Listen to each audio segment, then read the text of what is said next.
guys, how's it going? Long time no see. I posted an update video not too long ago, and thought I'd do this video up for you while I was out here and playing around, and yeah. So as you can see here, got myself an otter. It needs fleshed, so okay, we'll see how this is going to go. He's still a little frozen, but it should work out alright. Just a little frosty on the inside, which I guess at this point I could do them another way, but I'm still going to do them the way I've started doing my otters, just to give you a show, and hopefully by the time I get down that far, well, the frost will have thawed out. So, grab my trusty apron. For this, I use 2 different knives. I started doing it this way last fall, mostly because I do use a knife up to here before, and then I would flush the rest down with my flesher. This one's actually dull, and it worked alright, but it was still a lot of extra hard work, so I started doing it a different way, and after watching Dave do beavers on his knee, I thought I'd try something different with the same knife that I use for my beavers on knees when I do my fleshing.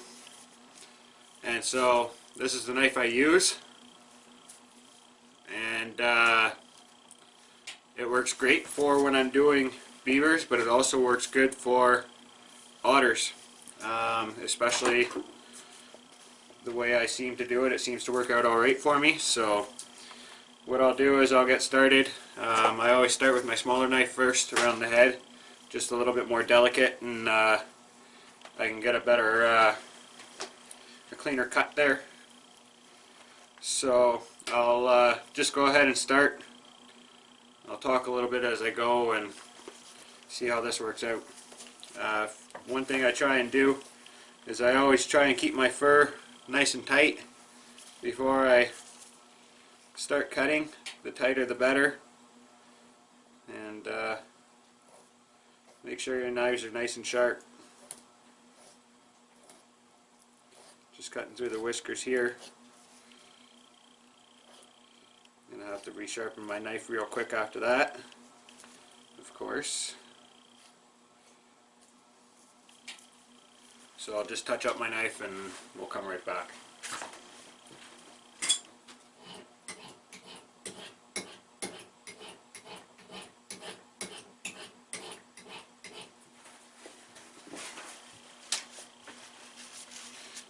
You'll need a paper towel for this as well. So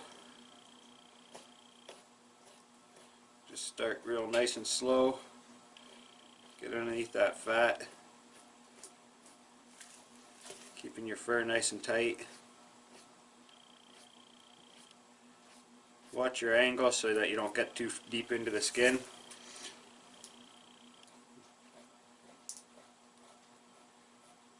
Coming around the ear, so I am going to take a bit of ear cartilage out just by going straight through.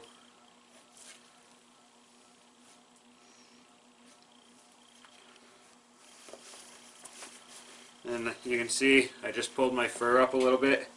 I constantly keep pulling it up so that I'm working just in this top 6 inches here. That seems to work the best for me.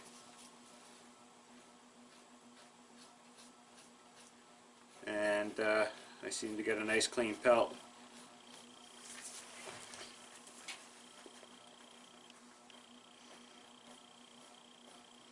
Just take your time.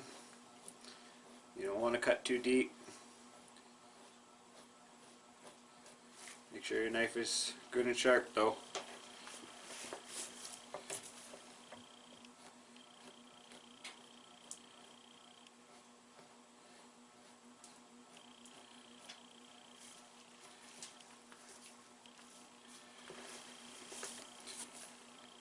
Remember to keep that pelt nice and tight.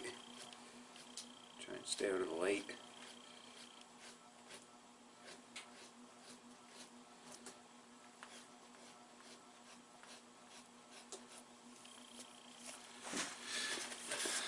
You want to make sure, like I said, keep your knife nice and sharp. Touch it up often.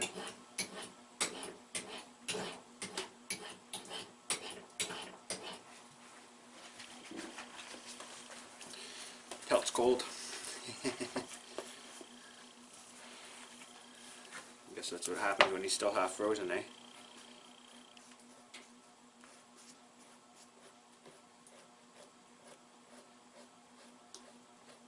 You just want to stay between the hide and the fat or the flesh.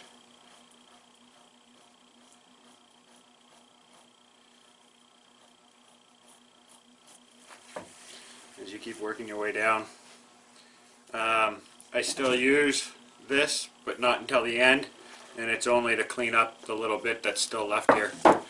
So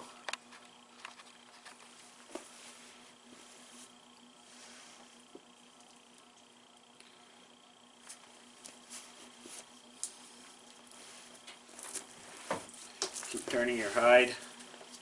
I'll start back over on the other side of the lip now.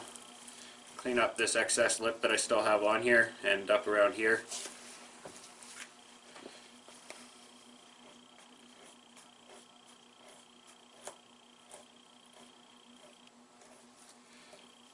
I always find it better, I started on the other side, but I always find it easier to cut into the edge of your fur than it is to cut bringing the edge of your fur into your knife like this side. I always prefer cutting into the edge of my fur so that I'm cleaning off that edge nice and clean.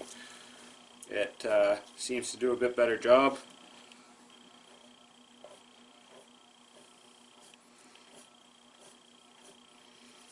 And you end up with a cleaner pelt in the end.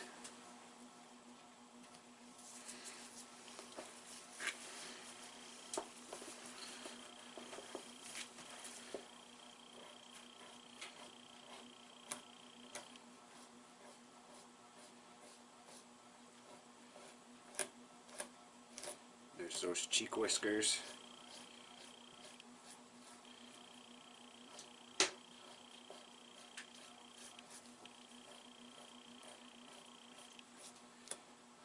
You really want to watch this back neck area and the throat area when I get to it. I want to be careful there because it's really thin in here, and so you can easily cut through if you're not too careful.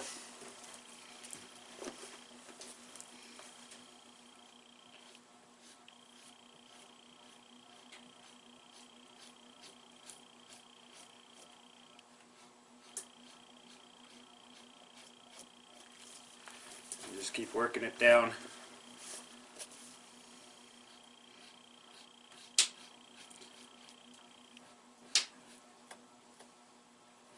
I'm at this ear here now. I think you can see that.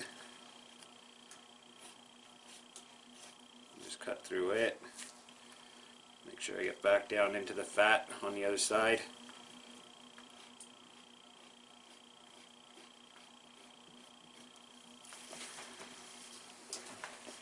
Again, turn my hide. Stretch it down good and tight.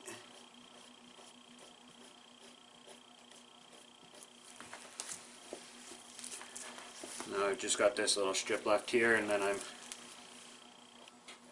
just working my way down the rest of the hide.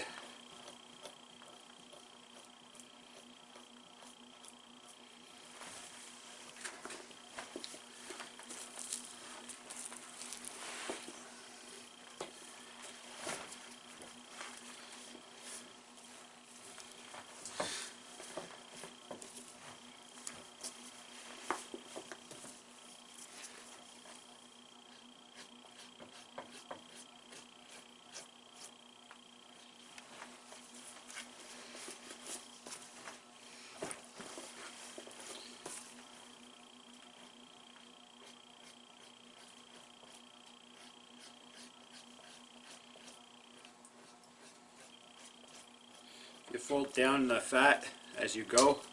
It helps pull the weight down.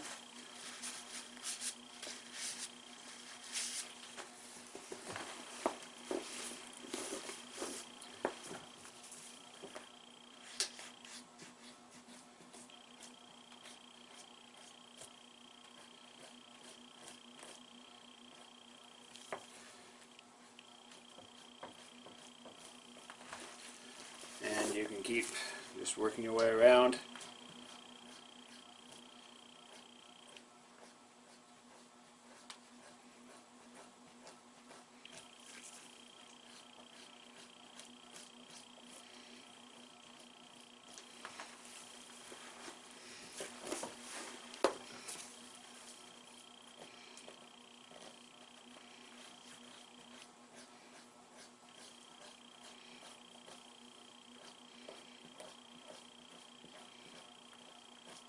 It's a little slower this way, but it's still, to me, you're just not pushing and pushing and killing yourself. It's just slicing with the knife, and really, I don't know how much slower it actually is. Like, I've never actually timed myself. But I'm sure once you get really good at it, you can speed through pretty quickly.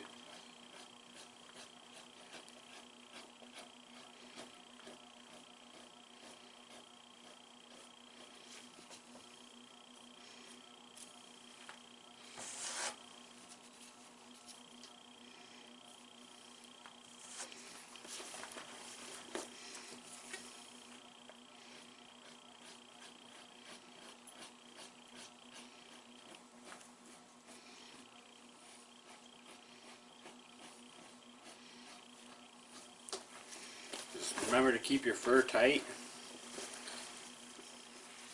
and nice smooth strokes, and you'll be okay.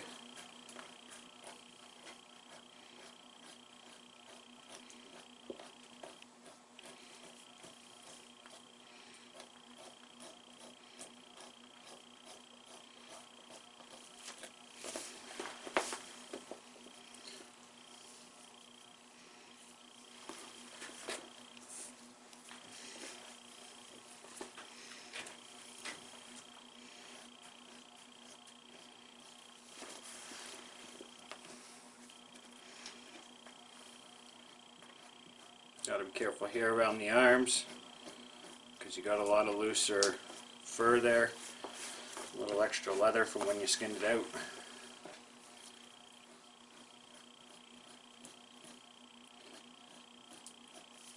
But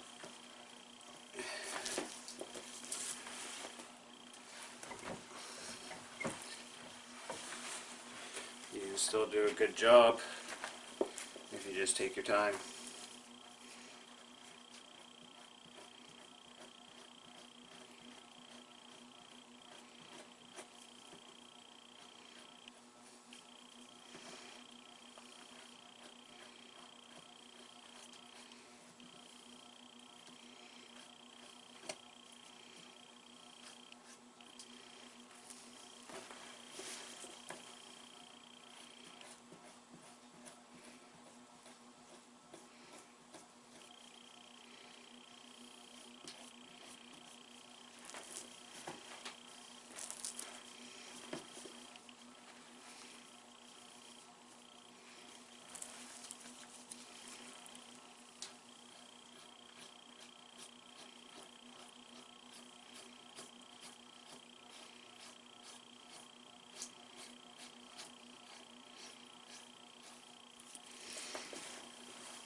Once I get past the arms, I switch to my other knife. Just this one, I need it. I prefer it for the more delicate spots, like the arms.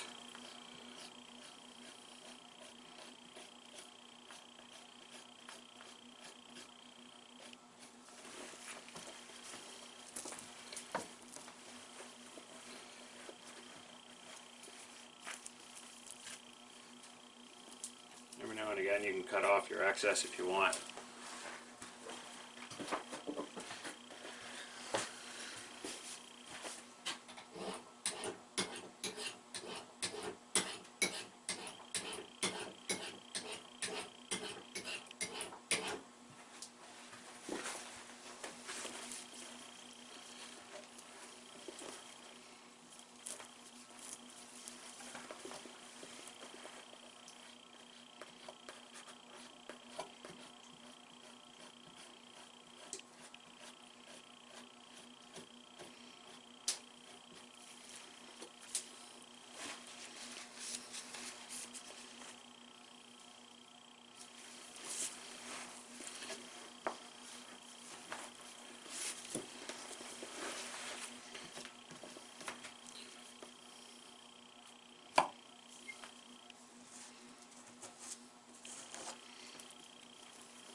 Like I said, the arms can be a little bit more difficult and more delicate, so take your time with them. Rather take a little extra time than put a hole in my fur.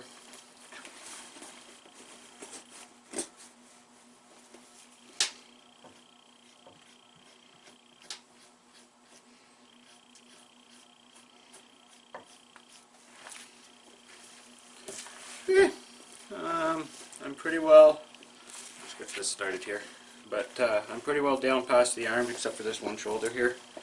So I'll do this real quick and then I'll switch knives.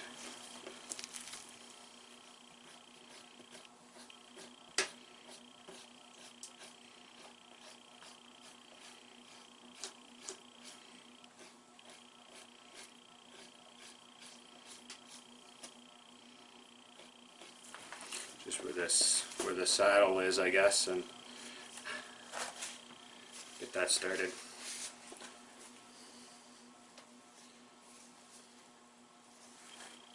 What did I miss up here?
Okay, so now I'm at a point where I can actually switch knives, and I'm going to do that. I'm going to give my hand a couple minutes to warm up here, and I'll show you what I do from here.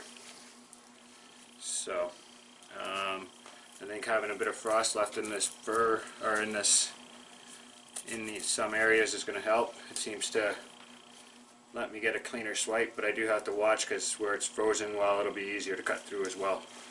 So we'll be careful and we'll see how it goes. So I'll be back.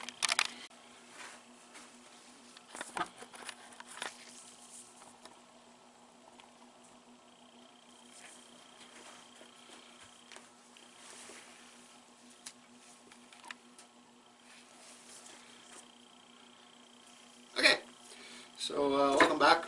Now I'm going to grab my bigger blade and basically the same thing still. Just keep your fur nice and tight.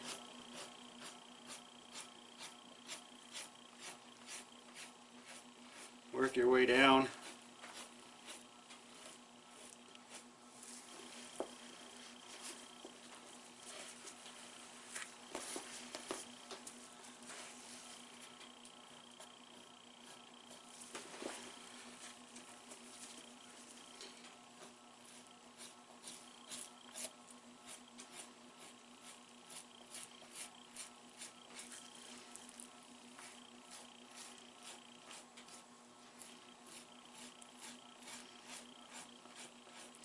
Hope you can kind of see that. I'm sure I was blocking most of it.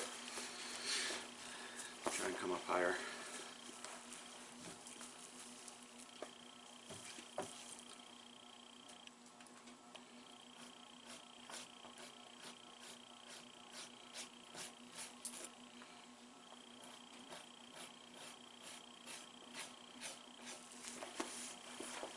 It's always nice when your knife is good and sharp.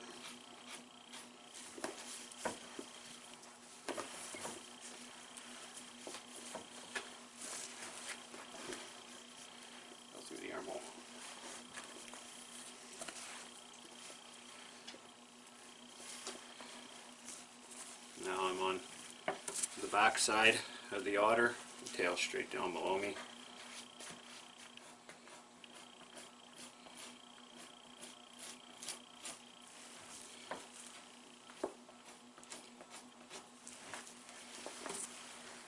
You kind of always want to work your high point when you're doing this,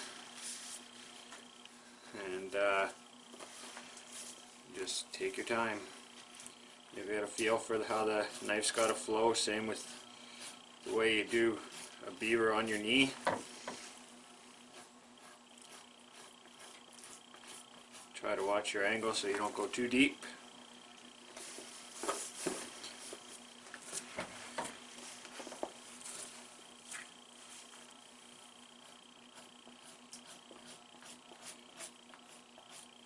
But make sure you get that fat.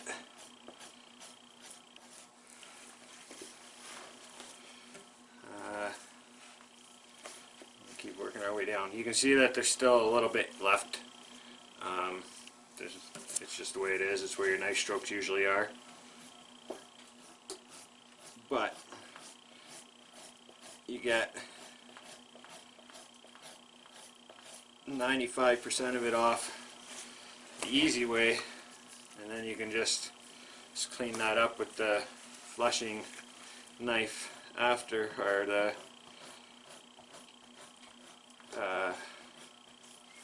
big flusher, this one here. So, yeah, and I'll just keep working my way around.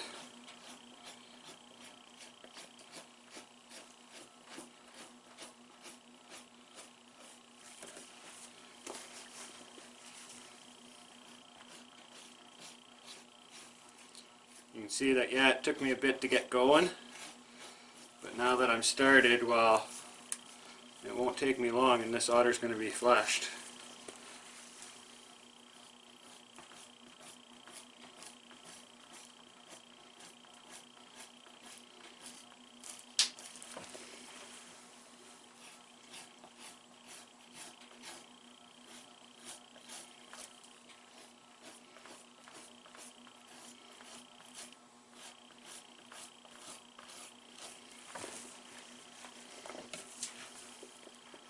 You can, even if you want, just go back over, but that's where you're going to risk cutting your fur.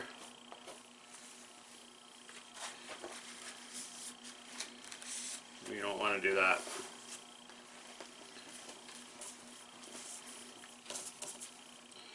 Again, just work your way down. Have to admit, this otter being frozen, it's actually going a little better.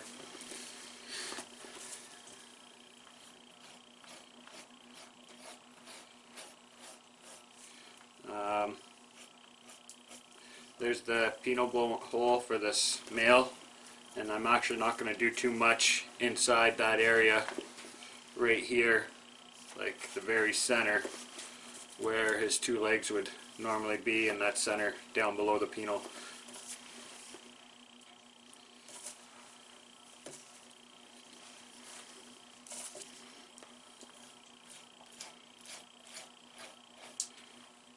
Just keep working our way down and around.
So I'm getting down to the bottom, which is good. Always good when you get into the bottom of things, eh? And again, we'll just take our time.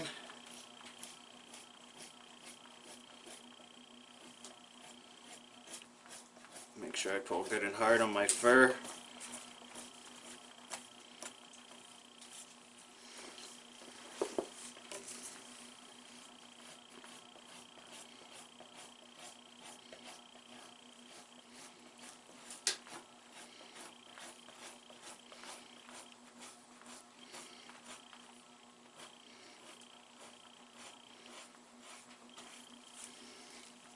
Got a little bit of freezer burnt down in that bottom piece, but I can work around that. Just finish off this other side here. Get this other big chunk off.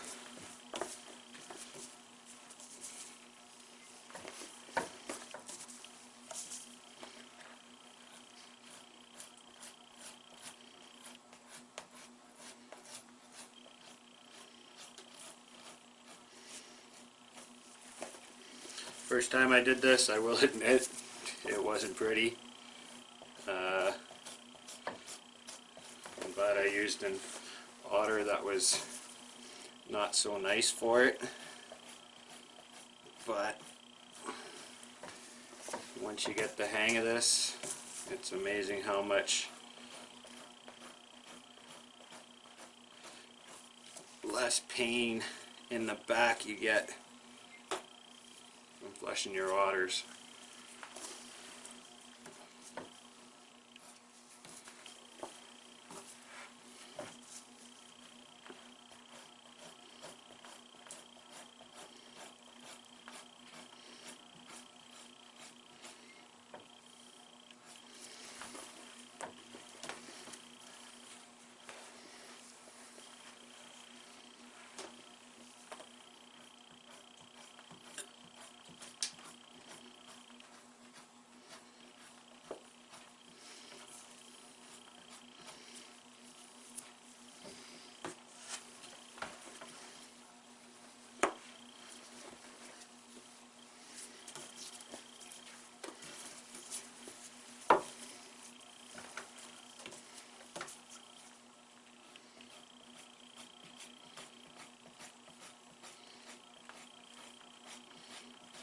I'm getting down close to the tail, which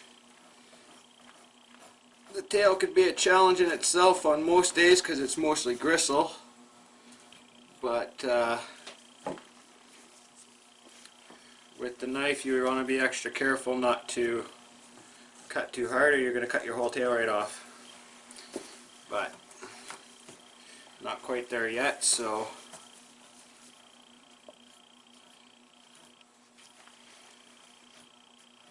this is where it was freezer burnt,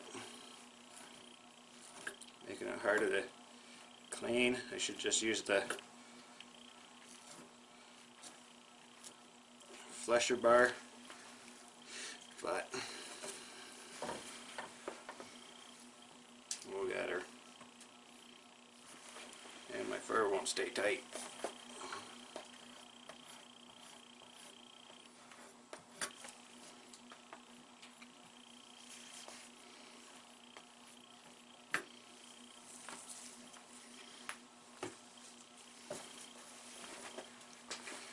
Okay. Now we're getting down in the tail. I'll just finish up this little section here and then I'll start the tail.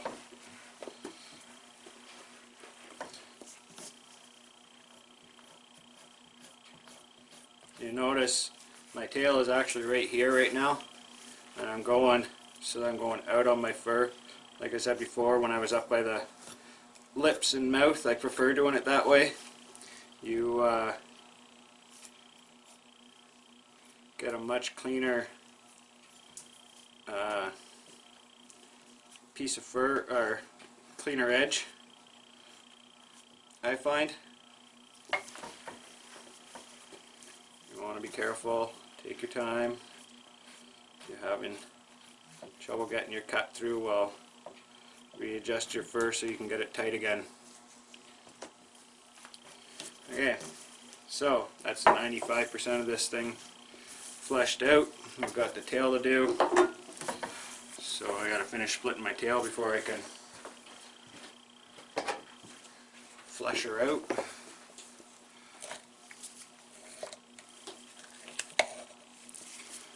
Okay, so again, my big knife. The tail, same thing. Take your time. You're going to have one edge that's always going to want to grab, the inside edge, the one that you're pulling your knife towards, and the other edge, well, the one that you're pulling your knife away from is always a little bit cleaner. Get rid of that section.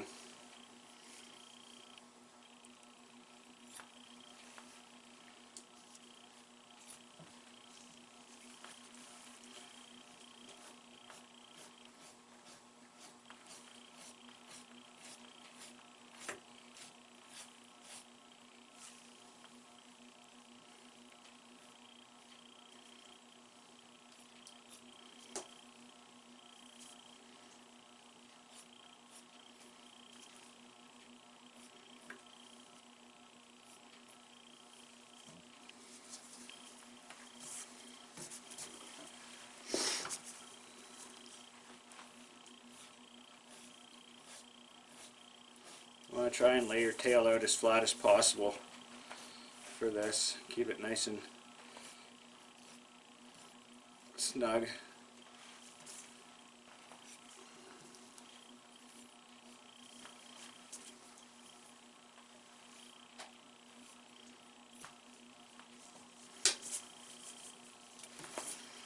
Again, keep pulling it up if you have to.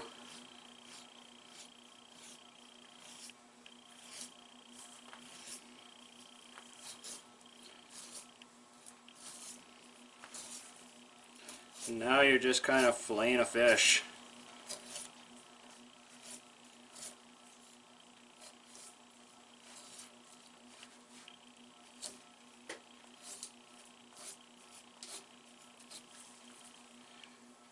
I know that sounds kind of weird with an otter tail, but that's all you're basically doing, is you're trying to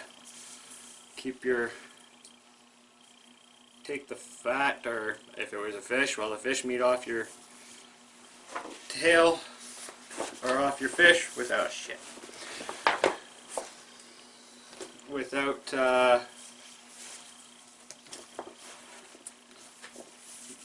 cutting into the skin.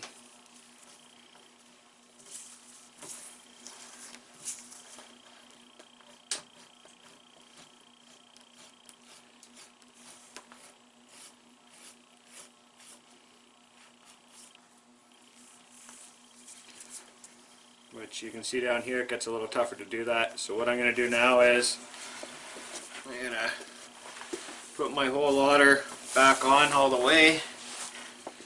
I'm going to wipe off my knife. And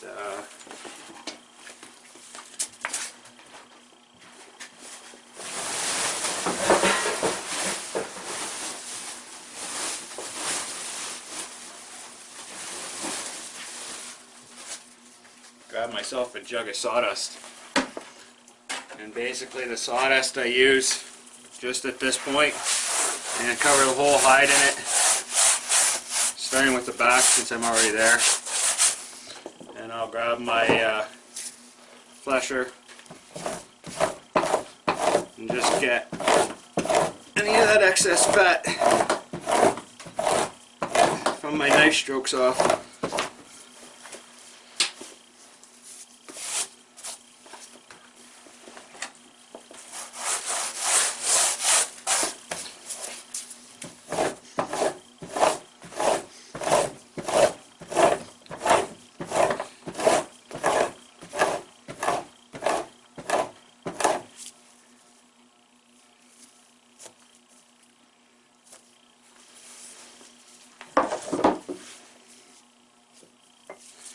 My knife if I need to every now and again. Anyways, so what I'll do now is I'll basically keep going until I get all this extra little fat off, and then I'll board it. So I'll turn you off for now. You don't need to see this boring part anyways. And then I'll turn you back on when I start boarding it, which might be tomorrow morning. We'll see.